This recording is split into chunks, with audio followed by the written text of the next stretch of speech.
Die Dschihadisten vom Islamischen Staat haben den Belagerungsring um die syrische Grenzstadt Kobani, arabisch Ain al-Arab, enger gezogen. Diese Aufnahmen wurden von den Dschihadisten zur Verfügung gestellt.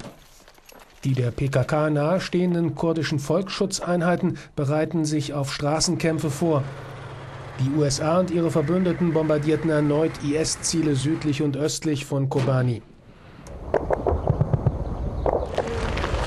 Im Osten von Bagdad eroberten irakische Regierungstruppen mit Unterstützung schiitischer Milizen rund 30 Dörfer zurück.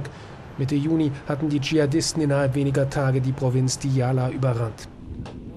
In einem kurdischen Stützpunkt bei Erbil bilden deutsche Soldaten Peschmerga aus.